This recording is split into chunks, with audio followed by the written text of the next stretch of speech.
Queridos irmãos, a paz do Senhor, aos alunos também do IBADEP, que a graça e a paz do Senhor esteja com todos vocês. Nesse momento nós estaremos fazendo uma breve meditação em um texto bíblico muito conhecido e que é muito pertinente para o momento em que nós estamos vivendo. O sermão profético de Mateus 24 é o sermão de Jesus em que apresenta os sinais da sua volta. E é tão importante para os nossos dias, mediante a todos os sinais que estamos vivendo e que estamos acompanhando e dando clara e cristalina evidência de que Jesus está às portas. O texto está no capítulo 24 de Mateus, onde Jesus é interpelado por algum dos seus discípulos que lhe perguntam qual seria os sinais do fim do mundo ou da sua volta. Acompanhe comigo a leitura bíblica que está em Mateus 24, a partir do versículo de número 2. Jesus, porém, lhes disse: não vedes tudo isso? Em verdade vos digo que não ficará aqui pedra sobre pedra que não seja derribada.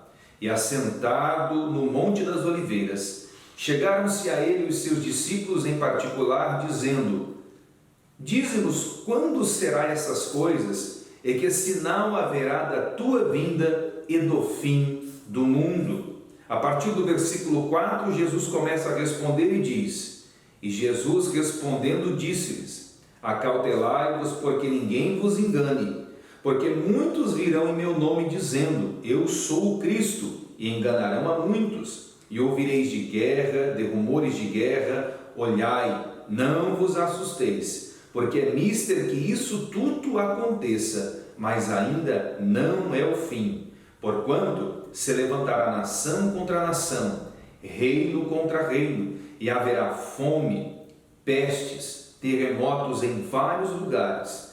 Mas todas essas coisas são o princípio das dores. Então vos hão de entregar para serdes atormentados e matar-vos-ão, e sereis odiados de todas as gentes por causa do meu nome. Nesse tempo, muitos serão escandalizados e trair-se-ão uns aos outros, e uns aos outros se aborrecerão. E surgirão muitos falsos profetas e enganarão a muitos. E por se multiplicar a iniquidade, o amor de muitos se esfriará, mas aquele que perseverar até o fim será salvo. Eu tenho plena certeza que vivemos o que Jesus chama de princípio das dores. É o momento em que antecede a vinda de Jesus, que antecede a volta do Cristo vivo para buscar a sua igreja. Os sinais que Cristo apontou, quase todos ou todos na totalidade já aconteceram. Estamos vivendo um momento de pandemia, da Covid-19, um novo coronavírus que desenvolveu-se em uma doença chamada Covid-19. Tem assolado o mundo, tem assolado países, estados, cidades, a economia. Uma crise sanitária nunca vista no mundo está por conta desta doença. E isso nada mais é do que o cumprimento da palavra do Senhor. Jesus disse acerca disso, Jesus disse acerca de guerras, Jesus disse acerca de terremotos, Jesus disse acerca de falsos mestres que enganariam a muitos. E vivemos esse tempo em que esses falsos mestres estão inculcando na mente de pessoas falsos ensinos, sofismas, meias verdades que parecem, mas na verdade não tem embasamento bíblico, não tem fundamento sólido na palavra de Deus, e muitos incautos estão sendo enganados pelos tais. Precisamos estudar a palavra, precisamos analisar a palavra, precisamos meditar na palavra para entendermos o que tudo está acontecendo. Pessoas que não têm o conhecimento bíblico, que não conhecem a palavra de Deus, se desesperam, não sabem o que fazer, veem tudo isso e desesperam-se cada vez mais, porque o terror está sendo aplicado por muitos meios de comunicação. Mas nós que confiamos no Senhor, estamos firmados na promessa que Ele nos fez, E a promessa que Ele nos fez está em João capítulo 14: eu não vos deixarei órfãos, porque aonde eu estiver, vocês estarão comigo. E Jesus disse isso dizendo que Ele voltaria para nos buscar. Esse momento está chegando, esse momento está cada vez mais próximo e precisamos estar preparados. O que diz o texto? Aquele que perseverar até o fim será salvo. Precisamos nos preparar cada vez mais. E se existe uma coisa que o diabo, o adversário dos crentes, o adversário dos filhos de Deus, tem feito com muitos, é nos distraído. Estamos distraídos com as coisas desta terra, estamos distraídos com as coisas tecnológicas, estamos distraídos com as redes sociais, estamos tão distraídos a ponto de não perceber os sinais que estão acontecendo. A distração é muito pior do que a destruição, porque alguém destruído ele não influencia mais ninguém, mas o distraído continua fazendo as suas atividades profissionais, porém não religiosas, não espirituais. Ele é tão distraído que ele não consegue perceber o buraco que nós estamos enfrentando, entrando pela crise que estamos enfrentando. E é nesse momento que precisamos analisar a palavra e ver os sinais que Jesus disse. Esse é só um texto, mas existem tantos outros textos que a palavra de Deus nos assevera e que nós precisamos reverberar e falar a todos e orientá-los acerca dos sinais que estão acontecendo. O profeta Daniel foi orientado acerca da ciência e foi orientado a ele dizendo que a ciência se multiplicaria. Este é um dos sinais do fim, um sinais da volta de Jesus, e é tão notório, tão claro, coisas que nós jamais imaginaríamos acontecer, está acontecendo pela tecnologia, jamais imaginaríamos alcançar o mundo, até mesmo pelas redes sociais. São boas se bem usadas, são benéficas se bem utilizadas, jamais imaginaríamos isso acontecer. Isso é um sinal que a ciência está se multiplicando e continuará se multiplicando. Isso não parará, é um sinal da volta de Jesus. Um outro grande sinal da volta de Cristo. Jesus disse nesse mesmo capítulo 24, nos versículos posteriores, nos versículos de número 32 e 33, Jesus fala acerca da parábola da figueira. O texto diz assim: aprendei, pois, esta parábola da figueira. Quando já os seus ramos se tornam tenros e brotam folhas, sabeis que está próximo o verão. Igualmente, quando virdes todas estas coisas, sabeis que ele está próximo, às portas. Aí Jesus continua dizendo no versículo 34, em verdade vos digo que não passará esta geração sem que todas estas coisas aconteçam. A parábola da figueira é um indicador muito claro de que Cristo também está voltando. Pastor, mas como analisarmos, como interpretarmos esta parábola? A parábola aqui, ela é uma representação de Israel. A figueira é Israel.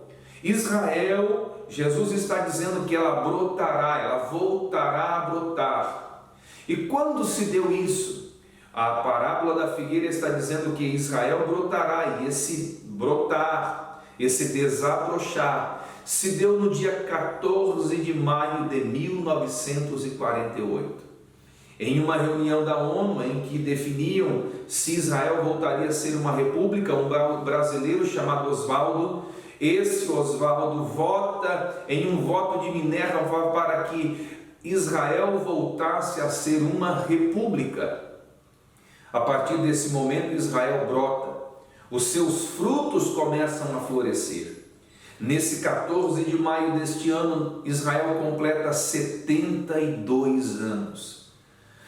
Jesus disse que no texto, que não passará esta geração até que eu volte. Eu disse no início desta ministração, desta mensagem, que eu creio que a igreja está enfrentando o princípio das dores, mas eu também creio que nós vivemos a geração do arrebatamento que Jesus disse na parábola da figueira. E por que a geração do arrebatamento? Porque Jesus diz: não passará esta geração até que eu volte. Alguém erroneamente um dia interpretou uma geração como 70 anos, e uma geração não se interpreta como 70 anos, embora o Salmo 90 diz, o profeta Moisés, ele profetizando e dizendo acerca deste salmo, disse que uma vida chega aos 70, alguns pelo vigor e robustez chegarão aos 80, e depois disso é enfado e canseira.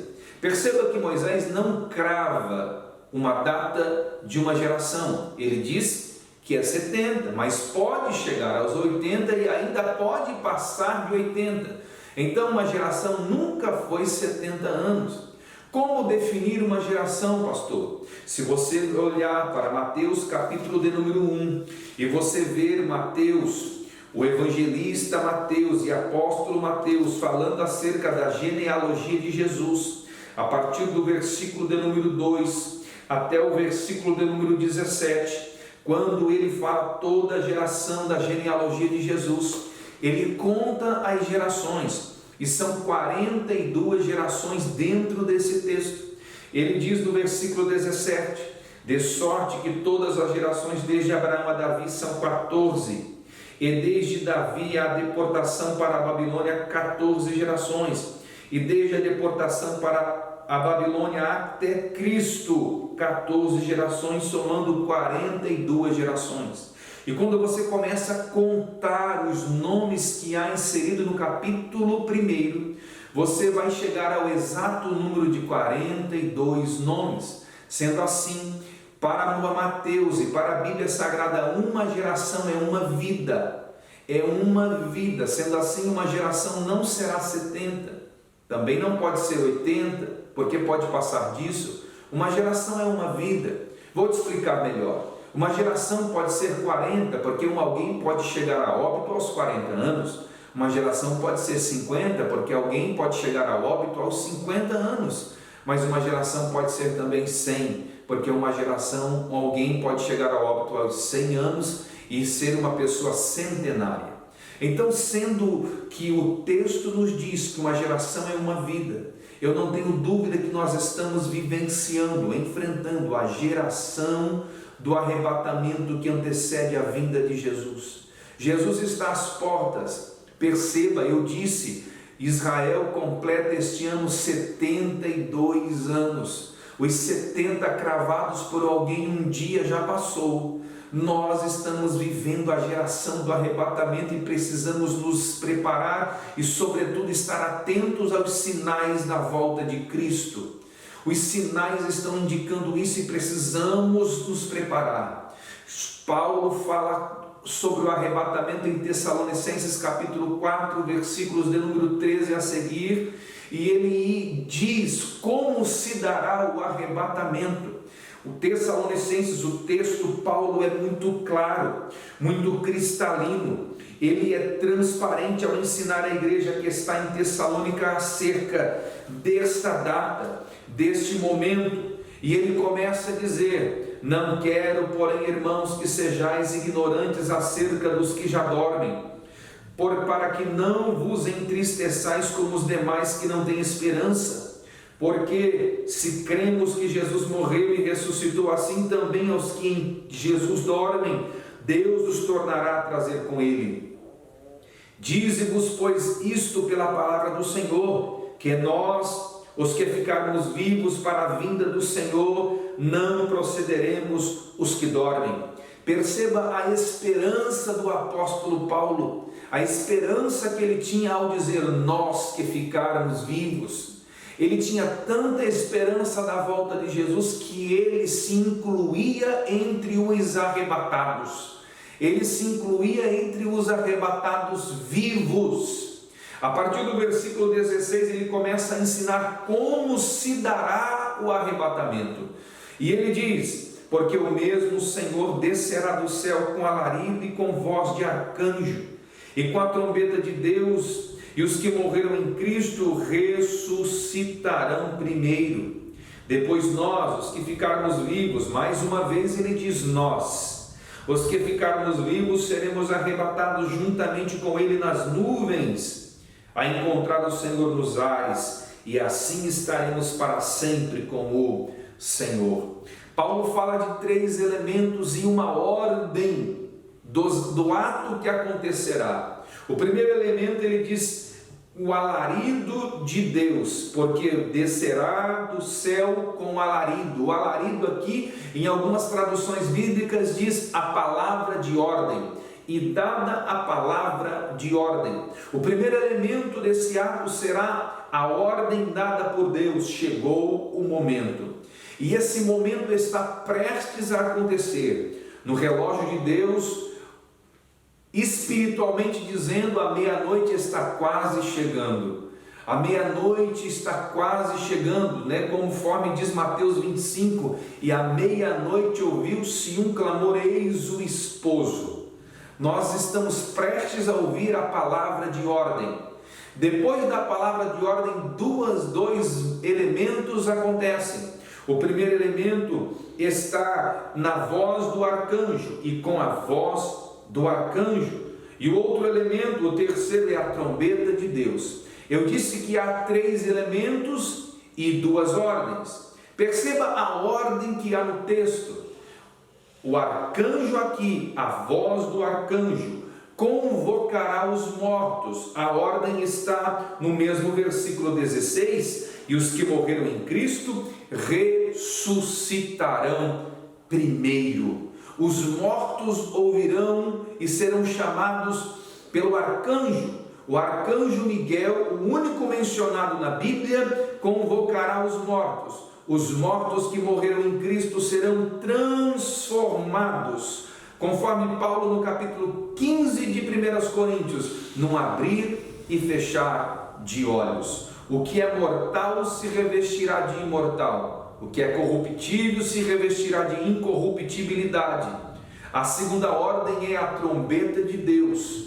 Trombeta não convoca mortos, trombeta convoca vivos para a guerra, exércitos vivos. Sendo assim, a outra ordem, a trombeta convocará os vivos. É aqui que Paulo diz, depois nós, os que estivermos vivos, seremos arrebatados juntamente com eles, os mortos primeiro, os vivos depois.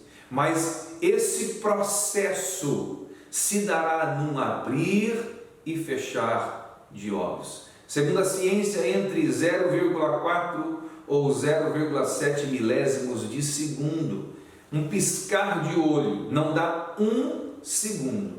Este será o tempo em que o Senhor voltará, que o Senhor gastará para buscar os salvos, os que morreram e os que estiverem vivos. Nesse período dos salvos, nesse momento, os salvos se encontrarão com o Senhor nos ares, para algo que nós chamamos na teologia, e a palavra chama de tribunal de Cristo. Encontraremos com o Senhor nos ares para esse momento de tribunal de Cristo. No tribunal de Cristo nós seremos galardoados pelo Senhor para com as obras que fizemos, sejam elas de 6 elementos: feno, palha, madeira ou ouro, prata e pedras preciosas.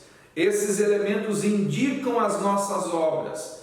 A palavra diz que as nossas obras serão lançadas no fogo, e se forem de feno, palha e madeiras, queimar-se-ão. Mas se forem de ouro, prata ou pedras preciosas, perdurarão ao fogo, aguentarão o fogo e seremos galardoados. Embora quem estiver no tribunal de Cristo já estará salvo, pode-se ser que ele não seja tão galardoado como ele imaginaria que fosse, mas a salvação ele não a perderá, visto ele já estar em local em que ele já é um salvo para entrar nas bodas do Cordeiro. Depois do tribunal de Cristo, a igreja entrará para as bodas do Cordeiro, e a terra no momento em que a igreja for arrebatada, é que o elemento que segura a atividade do anticristo. E por que eu digo atividade? Porque o espírito do anticristo já opera neste mundo, mas a atividade operante do homem chamado anticristo ainda não. A atividade operante deste homem acontecerá após o arrebatamento da igreja. Paulo escreve aos Tessalonicenses que algo o impede de atuar, e o que o impede, que o bloqueia, é a atividade da igreja na terra. Enquanto a igreja estiver na terra, o anticristo não começará a operar, a atuar. Após o arrebatamento, ele começará a atuar. Então iniciará um processo chamado de grande tribulação. O que Jesus, no capítulo 24 de Mateus, em que nós lemos no início desta ministração, fala acerca dos sinais da grande tribulação. A grande tribulação, também falada em Apocalipse muito detalhadamente, claro que de maneira figurada, de maneira metafórica, mas no capítulo 24, a partir do versículo de número 18, Jesus começa a falar sobre a grande tribulação, os sinais da grande tribulação. Será 7 selos, vários sinais, várias coisas acontecerão nesse processo, em que a humanidade que estiver na terra passará e será assolada, o que a Bíblia chama de a ira de Deus. Enquanto o Deus que é amor, a Bíblia diz que Ele é amor, amor faz parte da essência de Deus. Esse Deus amoroso está pronto a salvar, a redimir, a resgatar vidas, almas preciosas para o seu reino. Mas no período da grande tribulação, Deus mandará à terra a sua ira, um período muito tenebroso para a humanidade. É nesse momento em que muitos, a Bíblia diz que um período de 5 meses a morte será tirada. O momento será tão catastrófico que eles pedirão a morte e não a encontrarão. É por isso que nós precisamos estar atentos à volta de Jesus. Isso nada mais é do que alertas, sinais alertativos que estão dizendo: eu estou voltando, eu estou à porta. Que nós vivamos como as 5 prudentes, as 5 virgens prudentes, preparadas com o seu azeite de reserva, para acender a sua lamparina em um momento em que o noivo chegar. Estiver com elas apagando, eu tenho azeite de reserva para me encontrar com o noivo.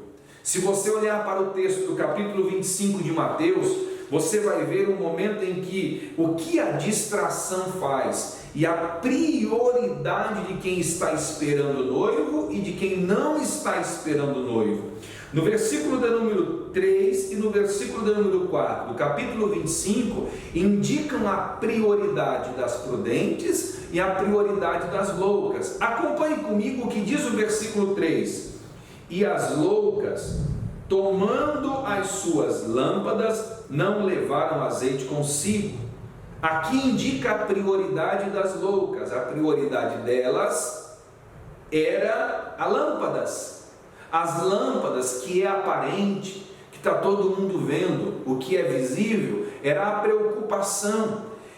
E eu não creio em coincidência. Na verdade, é exatamente o que nós estamos vendo em muitos de nossos irmãos, que se preocupam com o que é aparente, com o que é visível, com o que é perceptível pelas pessoas. Mas o azeite, em que tem que se carregar de uma botija, em que tem que se carregar em uma vasilha, é só mais um elemento a mais para carregar, uma bagagem a mais para carregar. Isso incomoda. porém é necessário. No versículo 4, olha, a prioridade inverteu, e aí diz o texto: mas as prudentes levaram azeite em suas vasilhas com suas lâmpadas.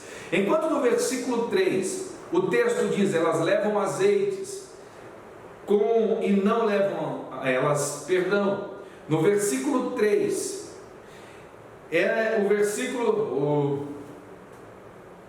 no versículo 3, enquanto o versículo 3, o texto diz que elas levam as lâmpadas e não levam azeite, no versículo 4, o texto muda a ordem dos elementos, e as prudentes agora levam azeite com suas lâmpadas.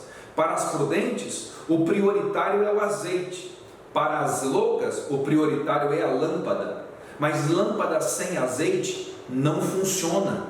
Lâmpada sem azeite não tem serventia nenhuma, nem para ornamentar qualquer que seja o ambiente, porque no escuro não se ornamenta nada.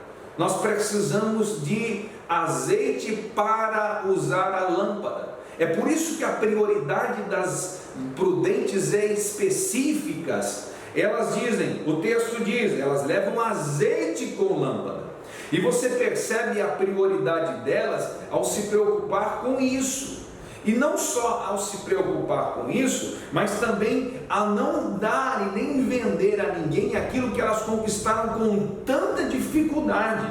Porque quando o texto, no versículo de número 6, diz que ouviu-se um clamor, aí vem o esposo, o versículo 7 diz que todas, presta atenção, todas aquelas virgens levantaram e prepararam as suas lâmpadas. O problema de viver uma falsa vida cristã é que a gente age como se nada tivesse acontecendo de ruim. Perceba que elas têm prioridades diferentes, elas se preocupam com coisas diferentes, mas na hora de se encontrar com o esposo, todas agem de forma uniforme, de forma homogênea. Porém, só 5 estão preparadas. 5 que não têm preparo e estão despreparadas se fingem de estar e agem como as prudentes. E o texto diz: todas se levantam para se encontrar, mas só 5 estão preparadas. E o problema de viver uma falsa vida cristã é que nós agimos como se nada de ruim estivesse acontecendo. Esse é o problema que a igreja, a sociedade religiosa, os cristãos vivem. Jesus está dizendo: eu estou voltando, e nós estamos agindo como se nada tivesse acontecendo. A pandemia está dizendo: Jesus está voltando, e nós estamos agindo como se nada tivesse acontecendo. No versículo de número 8, perceba que as loucas agora procuram as prudentes e diz: dai do vosso azeite. É nessa hora que as prudentes indicam também por que elas são chamadas de prudentes? Porque elas sabem que é adquirido com muito custo, não se vende e não se transfere. Salvação é intransferível. O texto está indicando isso. Ela diz: não podemos dar a vocês, porque se dermos a vocês, ficaremos nós e vocês também sem azeite para nos encontrarmos com o esposo, com o noivo. Nós não podemos dar. Por quê? Porque salvação é intransferível. Que você possa guardar esta palavra, que você possa meditar nesta palavra. Sinais que estão antecedendo a volta de Jesus já aconteceram e estão acontecendo patentemente diante dos nossos olhos, aos olhos nus. Não precisamos de nenhuma interpretação bíblica diferente ou sermos exímios hermeneutas da palavra para identificarmos os sinais que estão mostrando a volta de Jesus. Pelo contrário, até uma criança que consegue de maneira lúdica ler a palavra com a sua Bíblia ilustrada sabe que estes sinais antecedem a volta de Jesus.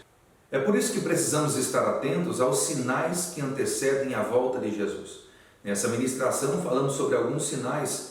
Dentre eles, falamos sobre o capítulo 24 de Mateus, onde Jesus fala do princípio das dores. Analisamos esse texto de forma bem curta, de bem sucinta, mas deu para entendermos o que Jesus está nos ensinando. Analisamos também Mateus capítulo 25, quando fala sobre a parábola das 10 virgens, também em Mateus 24, sobre a parábola da figueira, que é muito importante olharmos para Israel.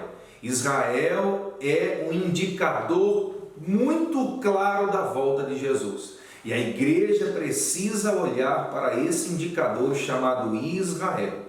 Também falamos sobre como Paulo descreve o momento e o ato que acontecerá no dia do arrebatamento da igreja em Tessalonicenses capítulo 4, versículo 13 a seguir, na sua primeira missiva, na sua primeira carta. E é bom colocarmos isso em prática. Você na sua casa ler esses textos, analisar esses textos, meditar nesses textos e ver como o Senhor está falando conosco. Como estes sinais estão indicando a volta de Jesus. Como estes sinais estão mostrando claramente a volta de Jesus. Fique com essa palavra, grave essa palavra, medite nesta palavra. Que o Senhor Deus possa continuar te abençoando, possa te libertar, possa te guardar, possa te proteger nesse momento de pandemia. Esse é o sentimento que nós do IBADEP temos para você e sua família. Que a boa mão do Senhor te guarde e que o Salmo 91 se cumpra na sua totalidade em sua vida. 1000 cairão ao seu lado, 10.000 à sua direita, mas tu não serás atingido. Fique na paz do Senhor, que a boa mão do Senhor te conduza. É o que nós lhe desejamos em o nome de Jesus.